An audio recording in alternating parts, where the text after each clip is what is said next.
જામનગર મહાનગરપાલિકાના animal birth control centre સામે ગંભીર આક્ષેપ ઉઠ્યા છે। શ્વાનોનું ખસીકરણ કરાયા બાદ તેને પિંજરામાં ગોંધી રાખી પીવાના પાણી, પૂરતો ખોરાક અને સફાઈની યોગ્ય વ્યવસ્થા ન હોવાનો જીવદયા પ્રેમીઓએ આરોપ લગાવ્યો। જીવદયા પ્રેમીઓએ સેન્ટરની મુલાકાત લીધા બાદ લાલબંગલા સર્કલ પર વિરોધ વ્યક્ત કરી તંત્ર સામે આક્રોશ ઠાલવ્યો। સાથે જ શ્વાનોની યોગ્ય સંભાળ અને સુવિધાઓની માંગ ઉઠાવી।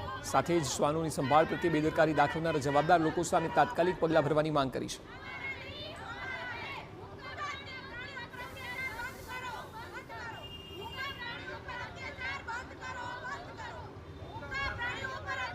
यहाँ सरखू એને ફૂડ નથી આપતા, નથી પાણી પીવાનું દેતા કે કાંઈ સગવડ એટલી નથી આપતા અને પોટી કરેલી હોય એ સાફ પણ નથી કરતા। અને જ્યારે અમે કહીએ છીએ ને કે આ સાફ કરો તો અમારી સાથે રૂડલી વર્તન કરે છે બધા કર્મચારીઓ અને અમને સરખી રીતે જોવા નથી દેતા। આ તો અમે ફૂડ આપીએ છીએ, અહીંયા અમે કંઈક જાતા હોય તો એટલા ભૂખા હોય તો ફૂડ આપીએ તો એટલા ખાઈ લે છે, પણ એને ફૂડ એટલું બધું આપતા જ નથી।